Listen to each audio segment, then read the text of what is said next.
Monsieur le président, monsieur le ministre, mes chers collègues, au cours de la semaine précédente, nous avons débattu d'un texte très attendu par nos concitoyens. Tous constatent une augmentation de l'insécurité dans notre pays. Les violences contre les personnes vulnérables sont devenues quotidiennes. Certaines zones du territoire tentent à se soustraire à l'autorité publique, faisant vivre un véritable calvaire à nos concitoyens. Il est temps que cela change. L'ensemble de nos concitoyens ont besoin d'ordre et de tranquillité publique. Nos entreprises aussi. Ce texte constitue une première réponse à la dégradation du climat sécuritaire que notre pays connaît depuis plusieurs années. Les augmentations de budget prévues jusqu'en 2027 sont importantes. C'est heureux et nécessaire car les défis auxquels notre pays devra faire face le sont aussi. Résurgence du terrorisme islamiste, criminalité organisée, mais aussi accueil de grands événements sportifs et bien d'autres. Ces budgets serviront à moderniser le ministère de l'Intérieur, bien sûr, mais ils seront également employés à recruter davantage d'effectifs. C'est ainsi que 200 nouvelles brigades de gendarmerie seront créées, 8500 agents rejoindront les rangs de la police et de la gendarmerie. Pour renforcer leur présence dans la rue, les agents des forces de l'ordre doivent être plus nombreux. Mais ils doivent également pouvoir se consacrer pleinement à leur mission. Certaines recrues deviendront ainsi des assistants d'enquête. Cette nouvelle fonction, parfois rapprochée de celle de greffier, doit permettre aux policiers et gendarmes d'accentuer leur présence sur le terrain.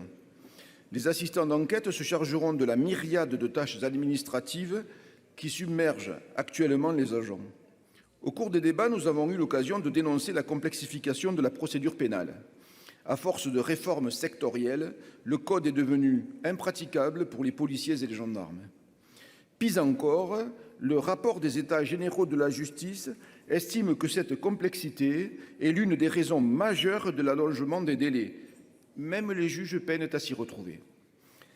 Cet allongement n'est bon pour personne, ni pour les victimes qui doivent attendre longtemps avant que la justice ne leur soit rendue, ni pour les mises en cause, qu'il n'est pas bon de tenir longuement éloignés du bras de la justice.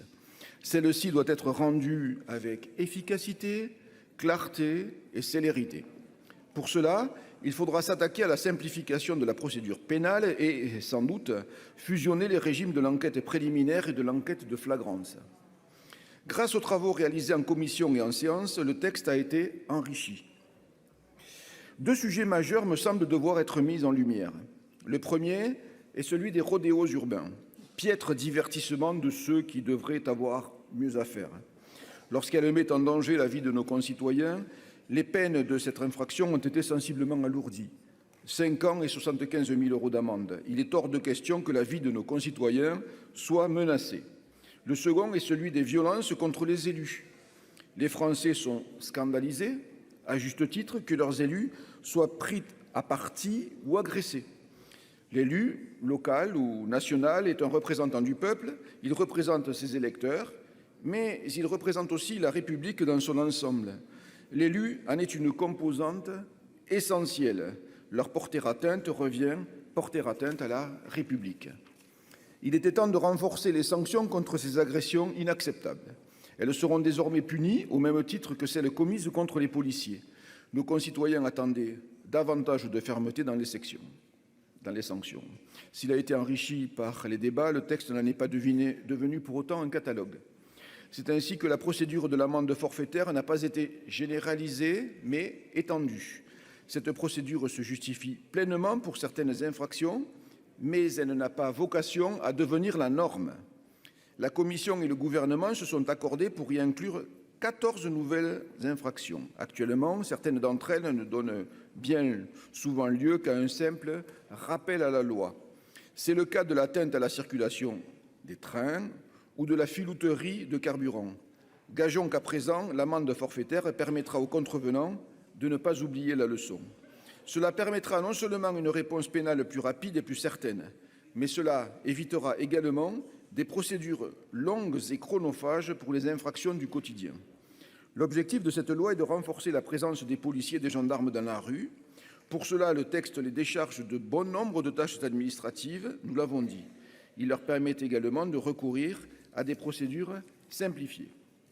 Pour renforcer les effectifs, le texte supprime aussi la condition d'ancienneté nécessaire pour se présenter à l'examen d'OPJ, d'officier de police judiciaire. Si cette mesure ne réduit en rien les compétences requises pour réussir cet examen, il nous semble important que les jeunes recrues bénéficient d'un encadrement suffisant. Ces jeunes sont souvent affectés dans les zones les plus difficiles de notre pays, là où la tension est la plus forte. C'est dans ces zones que l'encadrement est le plus nécessaire. Nos forces de l'ordre font face à des situations délicates, souvent dangereuses.